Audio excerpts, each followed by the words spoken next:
Oui, je n'irai pas aussi loin que toi en disant Bassirou Diomaye moo leen jàpp wala Sonko moo leen jàpp. Oui. Parce que jàpp naa ni am nañu ay procureurs. am nañu ay juges. qui sont assez intelligents. et assez responsables. pour ne pas être manipulables. Oui. jàpp naa ni effectivement il y a eu beaucoup de gens qui ont été arrêtés. ñenn ñi ñu ne détournement la. ñenn ñi ñu ne ñu ngi leen jàpp par rapport ak ñu ngi leen di toppee alal. alal bu ñu luubal. bëri na ñun ci jàpp. dossier bi mu ngi en instruction. ñu ngi xool fan lay mujjee. mais ci li ma bëgg a taxaw mooy principalement les détenus d'opinion. Oui. parce que pour man ku mel ni Badara Gadiaga. ku mel ni Abdou Nguer ku mel ne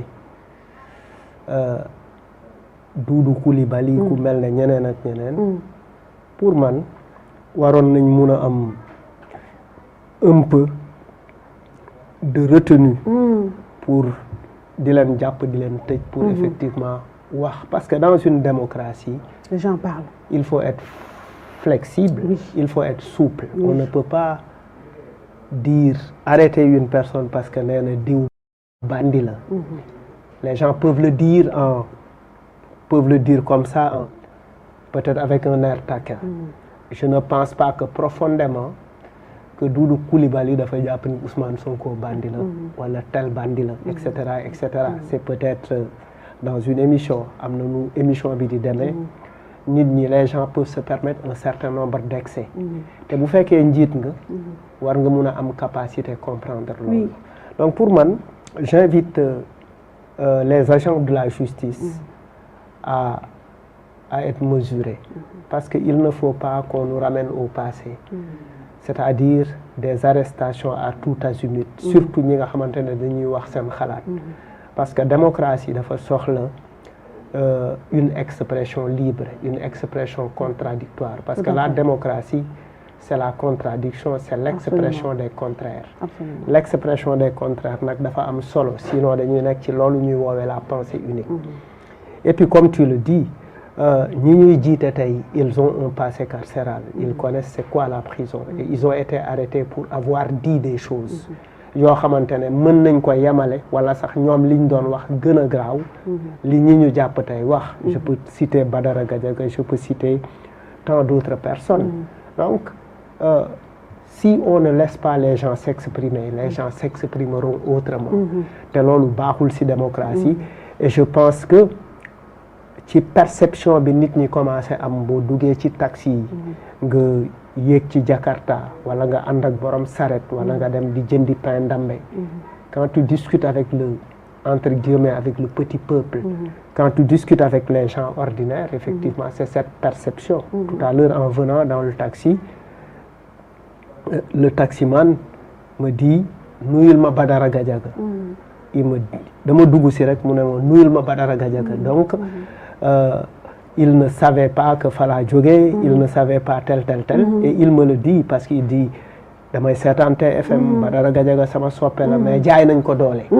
Donc en fait jaay doole boobu aussi baaxul, lu ñu war a taxaw la, baaxul ci réputation Sénégal. Parce que Sénégal comme ni ñu koy waxee, on ne nous vante pas par rapport à nos ressources. On n'est pas le Congo. On n'est pas le Congo. On n'est pas ces pays où les gens nekkuñu dëkk yoo xamante ne effectivement soo fa waxee waroo fa wax fii nit ñi dañu war a wax parce que effectivement démocratie mooy suñu principale richesse.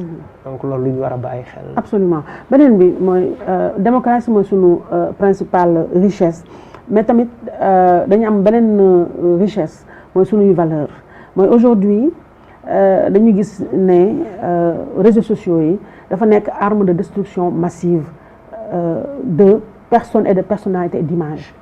Tey yow tu en as fait les frais xëy nañ suba fii parce que am nga loo wax ci sa émission jàkkaarloo sur la TFM ñu jël ko transformer ko dagg-daggee ko tasaare ko daal di ne militant wu Pastef yi ñoom ñoo gën a singulariser ci loolu procureur lu muy xaar ci Fou Malade nañ ko jàpp nañ ko nii parce que aujourd'hui dafa am ay procureur ñun dañu am li ñu xamoon mooy procureur de la République mais dafa am léegi procureur de la rue publique pour ne pas dire procureur des réseaux sociaux ñoom ñooy taxaw taf nit collage ko jël sa wax da ngay wax 2 heures de temps ñu dagg 5 secondes daal di ne kii lii la wax diaboliser la collé la jàpp leen ko et malheureusement qu'est-ce qu'on constate à la fin de la journée la personne est convoquée et envoyée en prison. Oui, mais en fait xam nga Thiat dans sa nouvelle chanson je le félicite déjà pour la qualité de la production musicale, pour le contenu et puis pour tout ce qui va avec et puis toute la cohérence, toute la qualité quoi et l'originalité de la production. Wax na ko, c'est-à-dire si on cède au caprice du militant parce qu'en fait on ne dirige pas un pays pour le militant, pour celui qui a voté pour moi. On dirige un pays pour ceux qui sont avec nous et ceux qui ne sont pas avec nous. Parce qu'effectivement, c'est la République qui nous lie, ce n'est pas le parti qui nous lie. Comme les gars wax aujourd'hui, réseaux sociaux effectivement, c'est comme si les réseaux sociaux influençaient une décision ou bien poussaient un procureur ou quelqu'un à convoquer quelqu'un. Pour moi, foofu lu ñu war a taxaw seetlu la. C'est un phénomène très récent. C'est un phénomène très récent. Lu bees la li nga xamante ne ñu ngi koy dund te loolu erreur bu mag la. J'ai failli faire les frais de cela. Mais li ngay sante yàlla mooy on a encore des Sénégalais qui savent se mobiliser et qui savent dire non et qui savent dire écoutez vous êtes en train d'exagérer. Et les Sénégalais qui savent rappeler, qui savent faire le VAR naan la écoute li Malal wax ni waxoon na ko sous Macky Sall et en des termes beaucoup plus violents. Donc et à cette époque ça vous arrangeait. Et aujourd'hui Malal dit une chose pareille au nom de la démocratie parce que c'est un militant rompu de la démocratie.